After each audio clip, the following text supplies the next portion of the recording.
if we aim for 40 minutes. Yep. And okay, welcome to this very special episode of the Destiny Corner podcast. This episode 15. Given all the information that has been released from the Vidoc and whatnot, we felt it was pertinent to make another episode. And I'm sure that the listeners are not going to be complaining too much about that. So I'm joined once again by the wonderful Nik from Finland.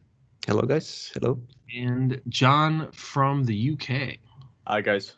Hi. Okay, so let's crack on then.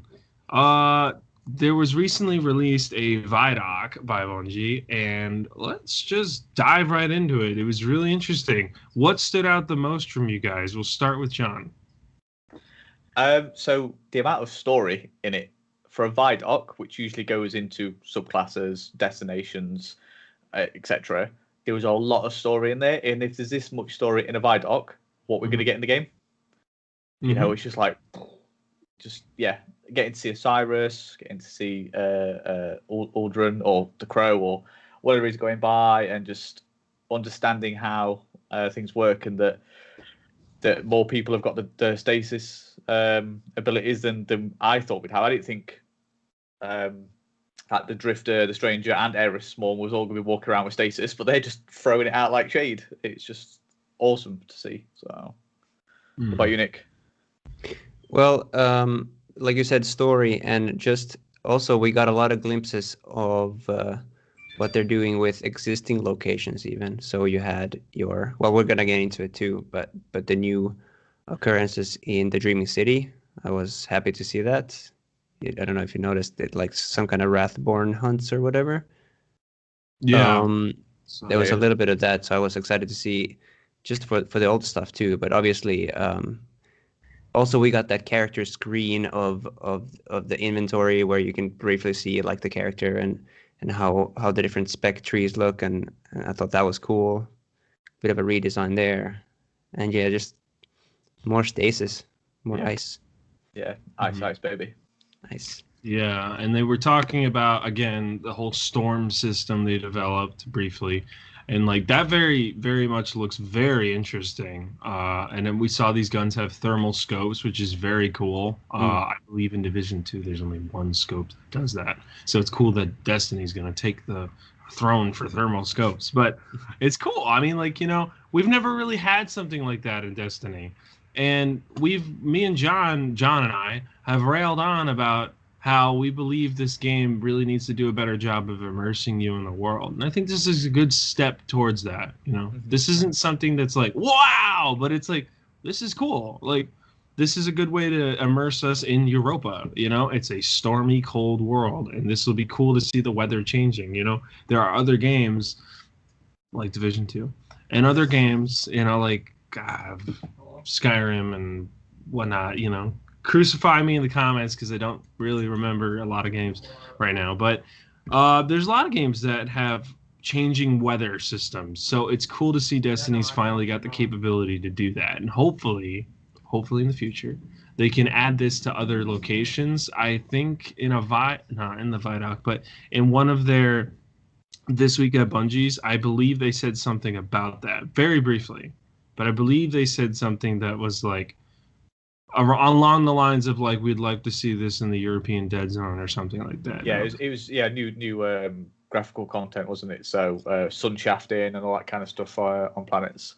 Imagine though if we return to Mars again in the future, and you had that with Mars, so leaving footprints in the sand and seeing sand build up against side of buildings. Yeah, it'd be a lot for them to do, but it would be really good to see. So.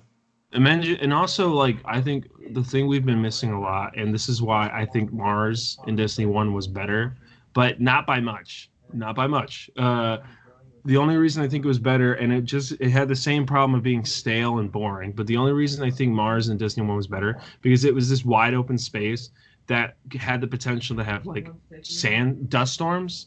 And we saw in like movies like The Martian, like these are legit things that happen in science. Like Mars has really devastating dust storms. So that'd be super cool if like you're on your way to like, I don't know, like you're on Mars and you're on your way to like location because you got to scan something or something, and then all of a sudden a dust storm breaks out and knocks you off your sparrow, like your sparrow goes flying, and you're like, I gotta walk the rest of the way, guys.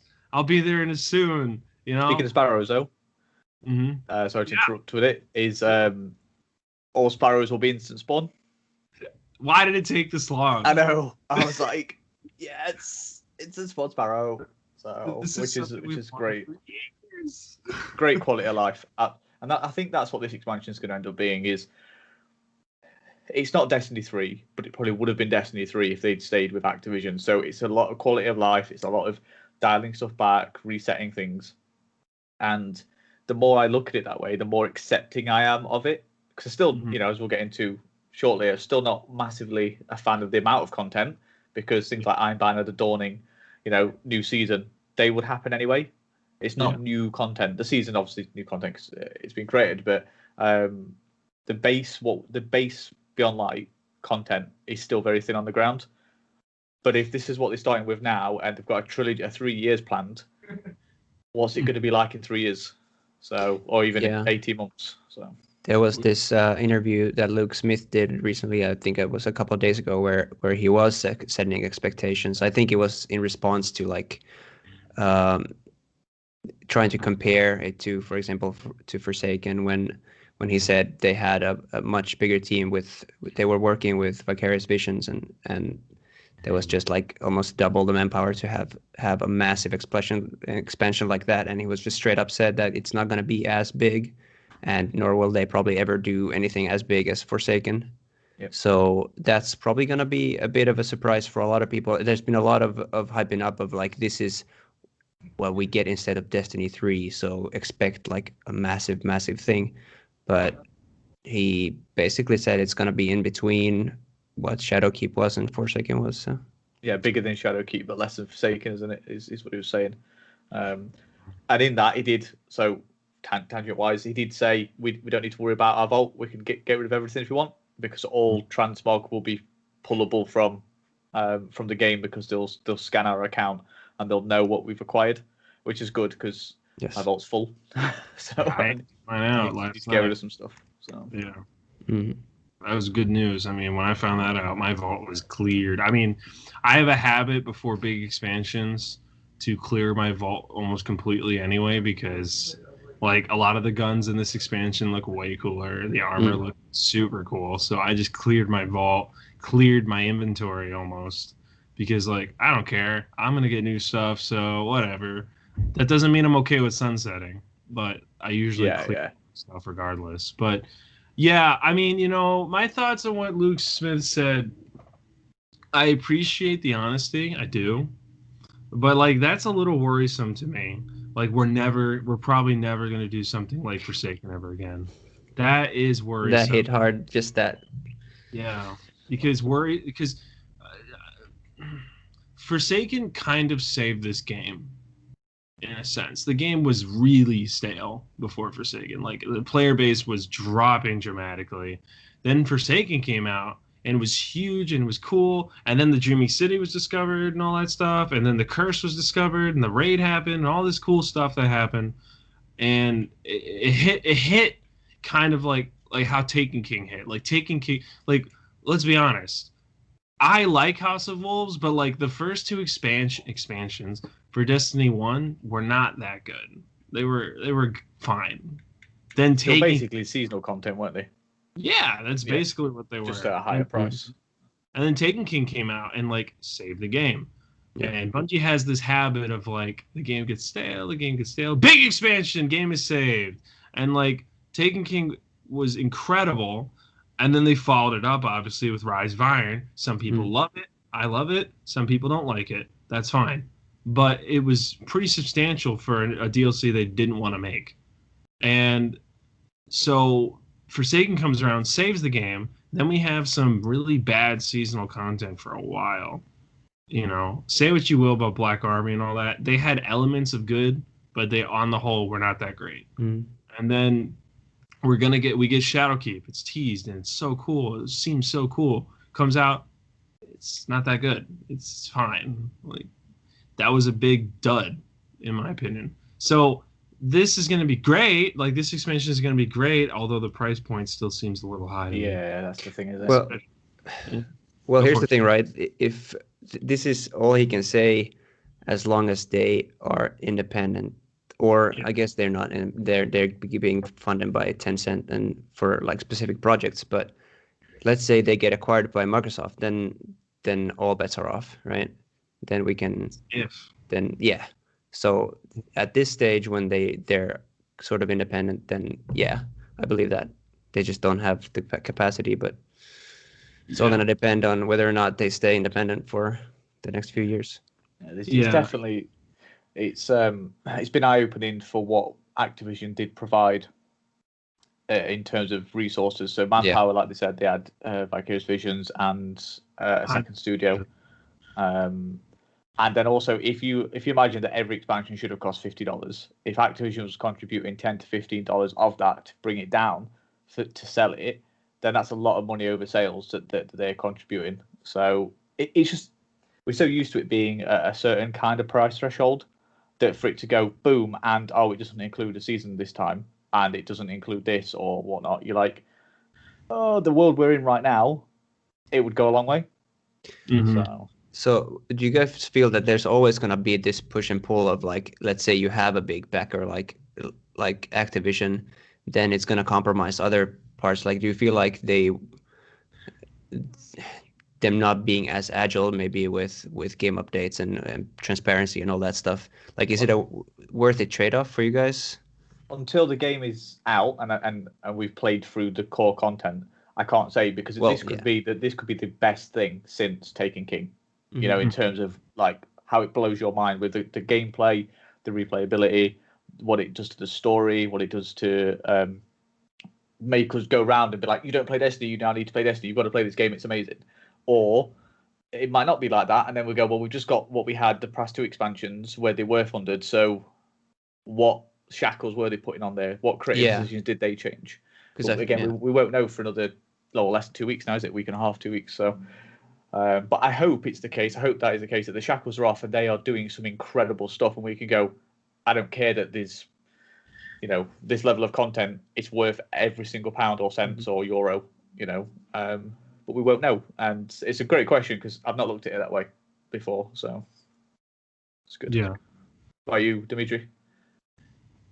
I mean, like, I like that they're being super transparent with us and all that to stem our expectations, but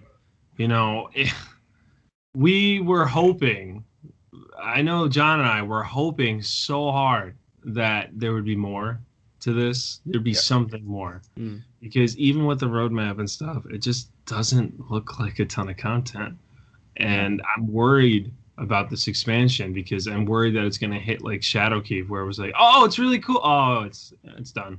10 hours and you've Yeah, that's exactly what I'm worried about, because we've been waiting for this expansion for months now, and we've been hoping that we've been waiting for this long for something substantial. And when I look at this roadmap, I don't see that. I really don't, because we get the seasonal artifact, Empire Hunts begin. Cool. Glassway Strike opens. Let's remember, one strike for the money that we're paying. We're getting one strike and they're removing like half the strikes.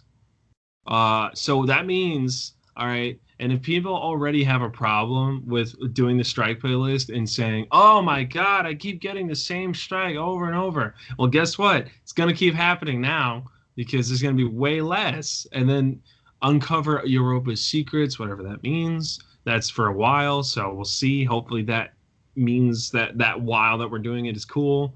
Adept weapons added to trials. I mean, whatever. Season mission begins. Wrathborn hunts begin. Raid opens. Deepstone Crypt. First Iron Banner, The Dawning, which, like we said, that doesn't count as new content. So we see the seasonal content here, and we see Europa's secrets. That's not really that, like, they don't explain anything with that. And then, obviously, free to all players. What's free to all players? That's very important for us to go over. The Cosmodrome is free to all players. The Europa is free to all players. New exotic armor and new season armor and exotic weapon, free to all players. New lost sectors, free to all players. Iron Banner Dawning, free to all players. New Strike, free to all players. So what are we getting? What are we paying all this money for? So, question. Also, Europa is available to all players. Was that the same with the Moon? And if you were free the to play, patrol zone. it is. Yeah. Okay. Cool. Yeah. Because when I came back, I just purchased everything, so I didn't.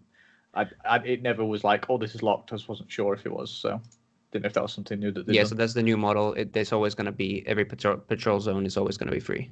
Okay. Cool. Sweet. Yeah. And let's see. Stasis. So what we're paying for, according to this, is the new grenade launcher, which, whatever. That was, Salvation's grip exotic. Yeah. And then the stasis abilities and the Beyond Light campaign. It does say the campaign begins, so it'll be interesting to see what they mean by that. Is that the seasons? Is that the continuation of it, or will there also be new Beyond Light stuff added over the year? Will it be like some sort of dual model? So what we were discussing with like the story of Aldrin and things like that, if it's always going to add, every season is going to add a new story component. Yeah, because that's only available to then people that have got Beyond Light. So if you don't have the season pass, if you buy the season pass but you don't have Beyond Light, you get this content. You've got both, you get all this content. You don't have anything, you get whatever. So I think it's just interesting the inclusion of the word begins, not start your journey or something like that. It's purposeful. So we shall see. And it looks like the season is going to run till February. So are we now forever on a 2-month behind with seasons? Will the next one launch next November, or at some point will they shave off time so we get back to our September launch window? Because it's always been September time, hasn't it? Destiny 1, the major expansions, the new years began in September. So are we permanently off axis, or will we return to it next year? So, I would like to return to the September window. Because there are a lot of games that come out end of October, November, December that are big hitters that will take away from this pool. You Call of Duty's, your sports titles. Usually there's one big AAA game like your Cyberpunk or something like that that will be out around that time that will take players away. So so that's something that I really hope they can find a way to get back to normal. I mean, it wouldn't be that hard. You cut a couple weeks off of each season and each event and all that, and you can find a way to make it happen correctly. Just force it. Control Alt Delete and force it. But I mean, this. I know it says and more. On the thing it says that. But my big problem is just one of the biggest things that still really annoys me about this is just no new Crucible maps, no new Gambit maps, and only one strike. I mean, that is just crazy to me. It just doesn't sound right. I can't believe it's right.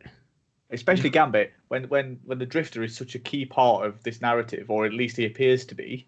How is he not going, oh, I bought my ship here and it's been infected with stasis. Here's a new stasis map or something. Here's a new remote. There's got to be something else. Please be something. Okay, so here's one thing. Have they added Crucible maps or strikes with seasons before? Yeah. I believe they have. Yeah. Because I'm thinking if they've decided to do we get one strike now and one strike next season and then one strike, giving a more impactful change to seasons, right? Well, they've done it with raids, haven't they? Because we're getting the next raid at some point next year. Sure. So, but in terms of smaller, piecemeal content like that. Because let's say they added a new Crucible map every season, that'd be pretty that's one thing to look forward to, I guess. Yeah, especially with them working from home, that's the thing where if it takes them 3 months of additional testing and creation and everything, then that's great.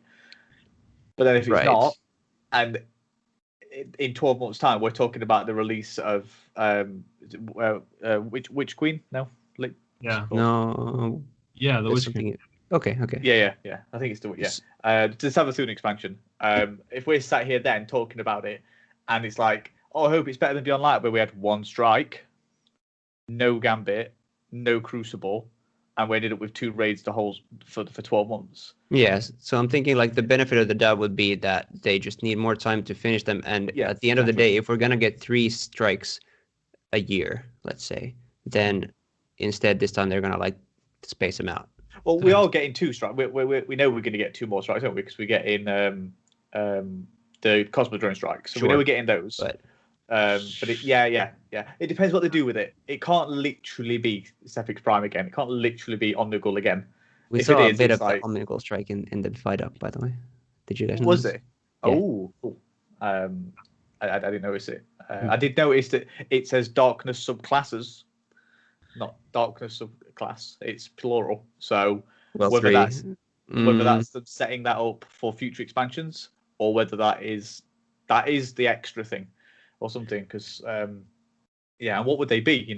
Poison's got to be one of them. Oh, so you're thinking like one for each of the expansions would get one. So at the end of the day, we're gonna have 3 darkness and 3 so we'd light. have 6 in total. But again, it's in there right now. It says classes now. Where does it say that? It's in the Vidoc during it. I can't remember the exact point. I've not rewatched it now, but I watched it when it came out. For me, it reads like the 3 we're getting this season, but I mean, I'm pretty sure it said it was on the character sheet. I'm pretty sure. Let me skip through. Okay. While we're thinking, because it's when they hover to the left, top left, and they select the change of class, subclass. So it's either that or I imagined it, but I'm pretty sure it does say it. But yeah, I mean, all this not a great look. Like when you're trying to find benefit of the doubt, you're trying to find like the silver lining here. Overall, that's not maybe the best sign. Live to be like, maybe there's gonna be 3 subclasses. Oh my god. Yeah, it is. All right, okay. So conclude. Yeah, right. Oh no, go back. So keep talking. I'll mute while I find it. Yeah, so I was gonna say to conclude that point that it doesn't seem all that content rich so far. Which okay, so I found it. Let me pause it at the point. Nice. So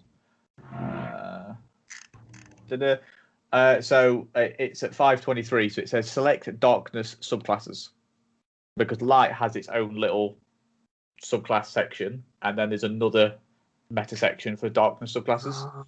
Okay, you said it's at 5:23. Yeah, at least on the one that's built into the this week at Bungie. So there, it's like, are they just laying the foundation for the next 2 expansions? Are we going to get a Siva subclass? We're going to get a Poison subclass? Are we going to get, I don't know. Got it. Other elements. Select dark subclasses, embrace the power within, and unleash it upon. Okay, so you click on that, and then it gives you your option of stasis subclasses, I assume. All right. Yeah, it'll show you your stasis subclass, but you're assuming with each new expansion, we'll get one more. Yeah. But again, it's the wording right now. It doesn't need. It doesn't need to say subclasses right now. Again, they've left that in. So it's. Are we going to get it during the season? Is that the thing that's going to be more? Are we going to have more than one subclass? That would be a pretty nice one. It would be, but it's there, and either way, it's laying the foundation for additional darkness subclasses, whether it's now, whether it's in 12 months, and then an additional 12 months. Mm-hmm. And what would they be?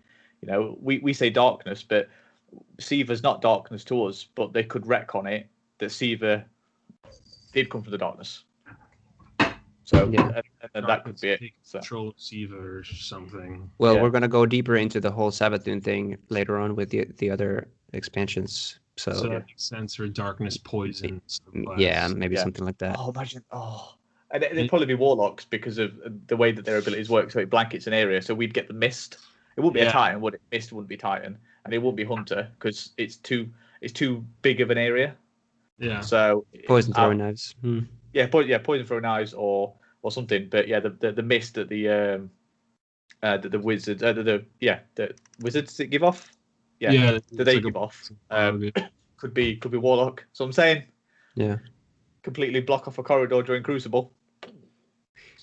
So do you guys want to jump ahead and look at the TWAB? Yeah, let's do it. So in the TWAB, one of the first things they talk about is progression changes. So they talk about after finishing that up and completing some quests and whatnot, the soft cap and powerful rewards, you can tackle some of the aspirational activities in the endgame.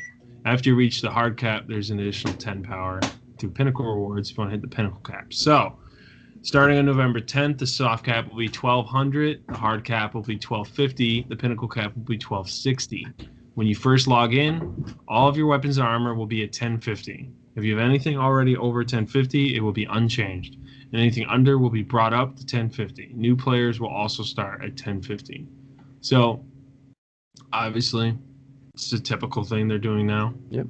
Bringing everyone up. 1200 and 1250 honestly doesn't really seem like it's out of reach. I think a lot of people will be able to get up there pretty soon. Some of the hardcore players will definitely be able to get pretty close to that. Especially considering the next point. What's the raid? The raid's 1230, is it? Yeah. So you've got to get to 1250 to do the raid. I think from the last TWAB they were saying. So, yeah. Like, no matter what you are, you'll be down scaled to 1230. So you've got a bit of You've got time to relax into the game.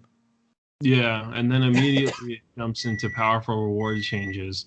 So basically, they're saying the change is going to be this. It will allow you to have a chance to earn powerful rewards from Strikes, Gambit, Crucible, and from seasonal drops all the way up until the hard cap. It will still be much quicker to continue to complete all the powerful reward sources each week. But if you just want to play Strikes and Crucible matches all day, every day, you can continue to earn powerful rewards. Now this is great because this is Looking to fantastic. keep folks, especially who have had a hard time leveling while doing what they like, they're gonna probably be happy about this one. No mention of Gambit though, is there? No mention of playing Oh, there Gambit all is. day. It said Gambit. It says Strikes or Crucible, doesn't it? No, it's Strikes, Gambit, Crucible. Oh, yeah. Sorry. Yeah, so you can run Gambit all you want, you crazy. But sorry, I skipped over that bit. No, you're good. I mean, this is obviously a great change. And obviously, a guy like me, I'm still going to do all of my powerful sources first.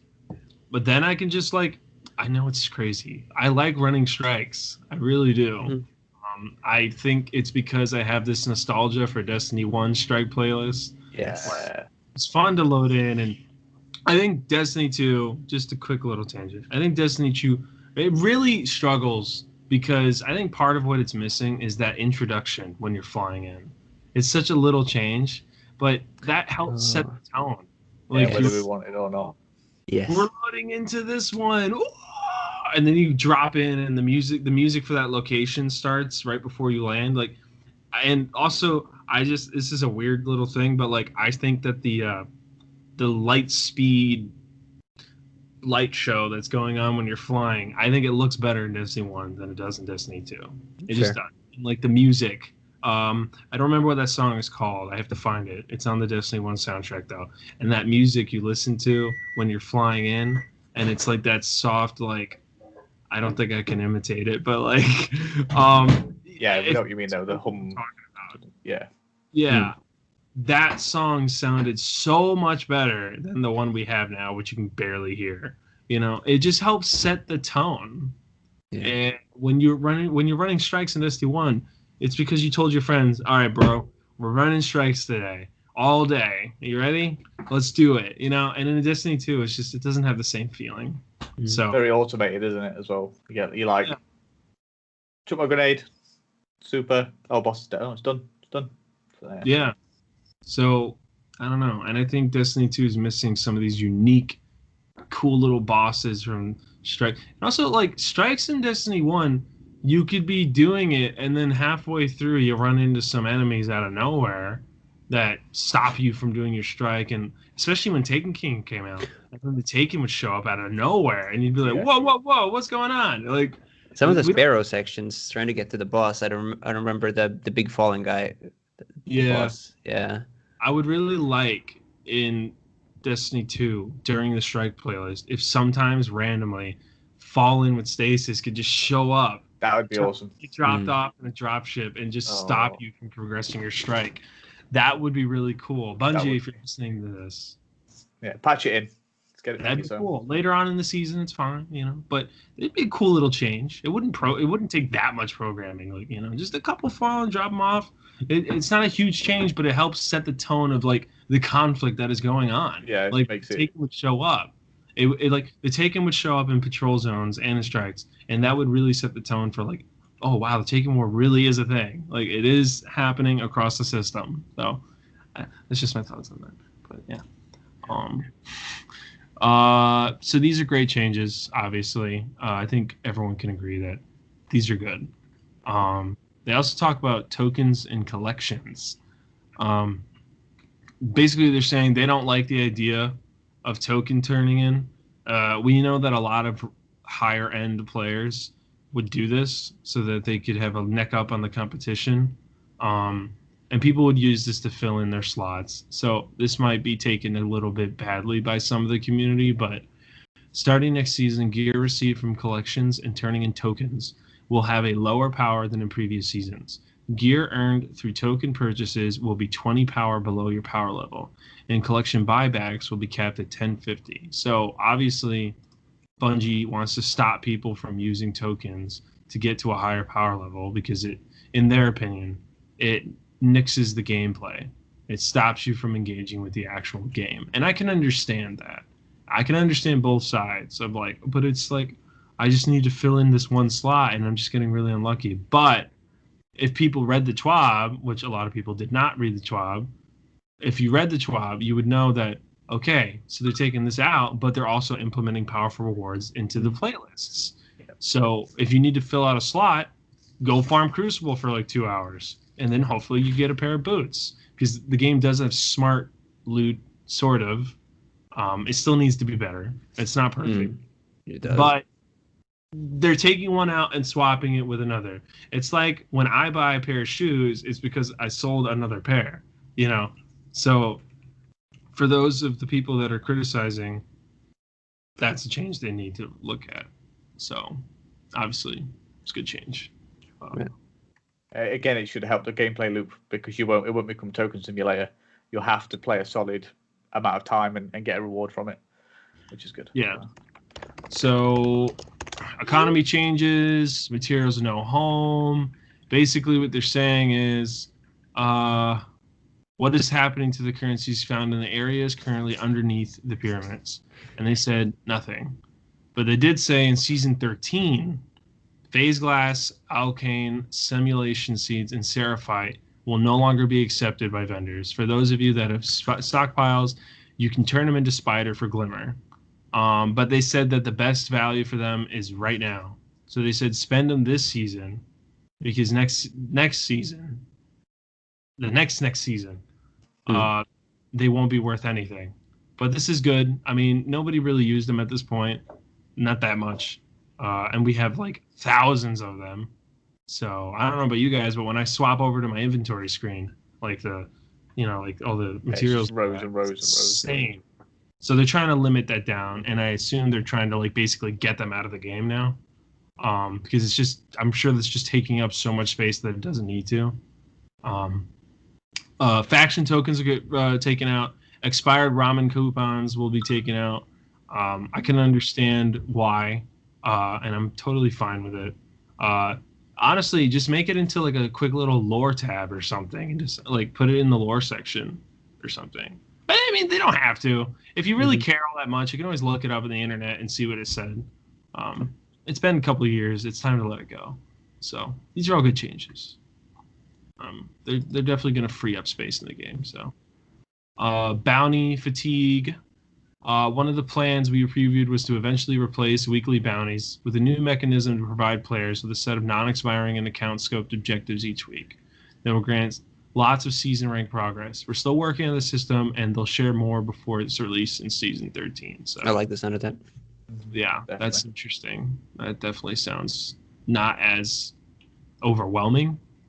You know, when you have to pick up like 30 bounties, and you're like, oh my god. Especially loading into the tower, even on next-gen consoles and PC, doesn't mean you're always going to be playing with somebody that has the ability to load in quick. So you're only as quick as, your slowest loader. So, which is why I play by myself a lot. Season Pass. Obviously, new weapons and armor. They're also adding Bright Dust to the Season Pass. I don't know why it took them this long, but hey, you did it. We wanted to change the way you earn Bright Dust. So there it is. Season Pass Free Path will offer, once you finish the whole pass, so let's make sure we say this. Once you finish the entire free path, you will have earned 7,500 Bright Dust. Once you complete the owned path, you get 3,000. So basically, when you finish your entire season pass, if you have both, which I will, I'll be walking away with 10,500 bright dust. So for me, it should be the other way around.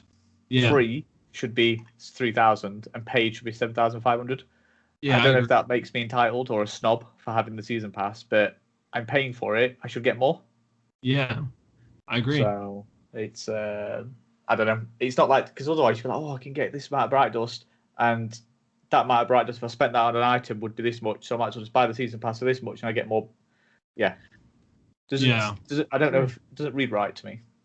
Well, it's that 7,500 is like a functional amount of bright dust where you can actually make some good purchases. Like it just makes it so the free path is viable in the first place. Because let's say free players got 3,000, that's not a ton. You can buy like one exotic emote and that's it. Yeah. So, but from a business point of view, you want to entice the person. You want to go, well, here's 3,000. You've bought this thing. Sure. Now you want to buy more things. But I think one of the classy things about the going free to play is that the free to play version is like an actual viable thing to play. It's That's not fair. like I get the client for free and then basically I need to buy right away into it. Like I appreciate the fact that it's a proper free to play offering. Yeah, no, you're not wrong. It's just me being a snob, I think. So Sure, basically.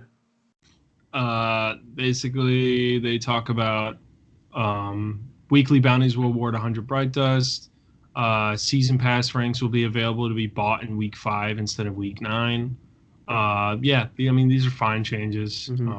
Obviously, we have a gripe with one little thing, but on the whole, they're fine. It's good. Spider will be going through changes in Beyond Light. Basically, he will no longer be selling legendary shards. This is because it was not seeing enough use.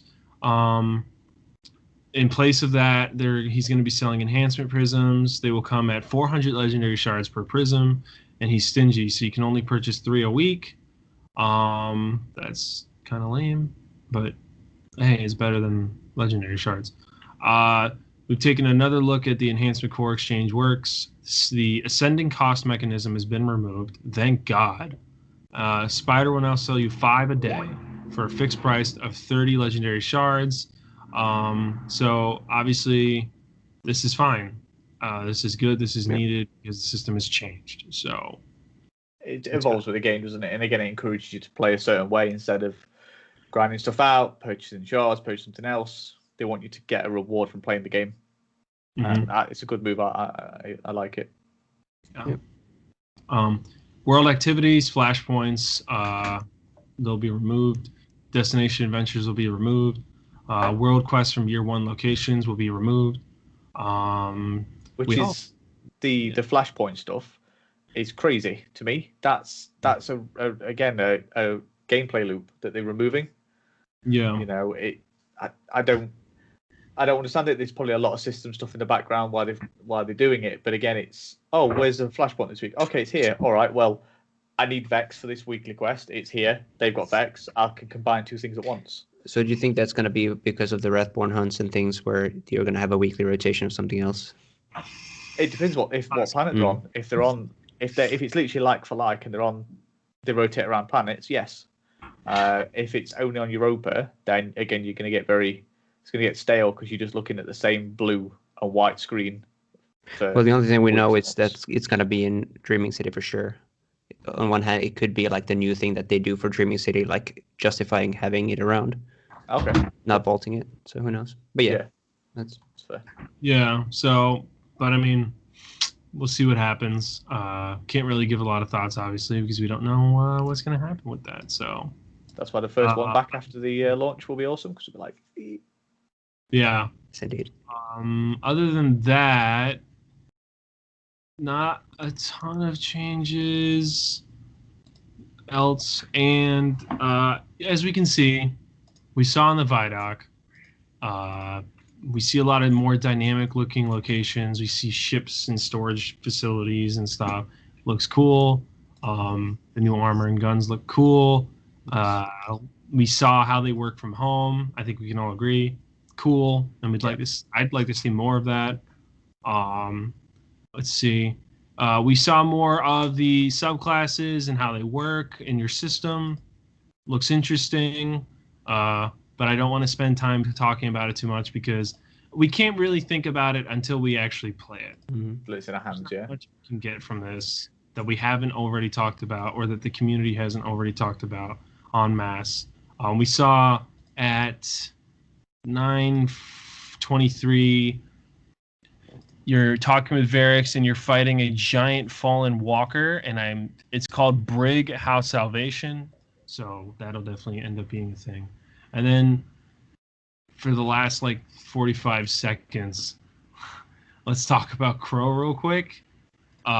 We see that he's going to be part of the season pass story. Osiris is going to be part of that. And basically, long story short, Sabathun's messing with shit, and you need to work with Osiris and Crow to stop it. Yep. Cool. Yep. Came out. Yeah, and he's not sure, so we get brand new character. So Yeah, Shaw good. will help new light players. Yeah. Crow was cool. He came out of nowhere. Osiris was about to get murked. I don't know how I feel about that, but he was about to get. He's all like, oh. Yeah, and then Shaw. Crow comes out of nowhere, the sword, and slices the knight and says, "I told you not to come down here," or something like that. Interesting stuff, And our Ghost. Sorry, he's Ghost at that. Yeah, and our Ghost is like, it can't be, or something like that, isn't he? And it's like, because that's the first he's going to have known of him returning. So, definitely exciting stuff. So quickly, I think before we wrap up, has the content that's been released over the past week or so, are you still lukewarm? No pun intended for Luke Smith. Are you lukewarm? Are we more excited? Do you not care? How are you feeling with the stuff that's come out? Do you want to start, Nick, real quick? I'm just gonna say I'm a sucker for their pre-release stuff, so I'm excited. I'm not gonna lie. I'm really happy to be getting this content and jumping in. Yeah. I still have my gripes. I don't think I'm ever gonna forgive no new maps and no new strikes except for one. I don't think I'm gonna get over that at all. I think I'm gonna keep bringing it up every episode. However, I'm with you. Their marketing team is just those bastards. So yes, I am more excited than I was before. Right. But I am worried about the long-term health of the game if this is a thing. Because I think players after this are going to get really tired of no new maps and no new strikes for a long period of time. Because you want us to farm this playlist for a while, it's going to get boring. So I'm excited for story. You guys know me. I'm a story sucker. So I'm all in on that. What about you? Yeah, so like both of you in terms of marketing, the Vidoc really got me pumped. The story video got me pumped. Is it enough to keep me engaged for 3 months? I don't know. Mm-hmm. Do I think and believe that there is more to it than we're seeing? I have to, even a little bit. It's got to be a little bit. But yeah, I'm super excited for it. Super excited. Before I was like, I can't wait for it. It's going to be good. Now I'm like, I'm super excited. Even if it's, I absorb it all in a couple of days, and then I'm like, okay, I just do my usual log in, do this, and log out. I'll be okay with that. But if it's more, then great. So get your poison gauntlets. Hell yeah! I mean, you didn't open those exotic engrams on your season pass. I did not. Oof. You did. I did. I've got one left, but it won't come out of it. I opened all of them. I thought the exotic on the season only pulled from the baseline pool. I've never got anything special. I've always got exotics that I already have. See, so it annoys the hell out of me. So. I've always gotten new ones because it pulls from the pool the same stuff unless you're missing something. If you're missing something, then you have extremely high chance of getting it. Okay, because when you press Y on it, it just shows you the pool it picks from, and I've got everything in that pool. I will let you know, all right? On the morning it drops or whatever, and I get Mask of Backrest, and you're going to be like, no, I'm kidding. No, not really. Right. But all right. It's thingy. But yeah. Thanks for listening to this episode of the Destiny Corner podcast. We thank you, and have a wonderful week. See you all after the launch. Yep. See you guys. Take care.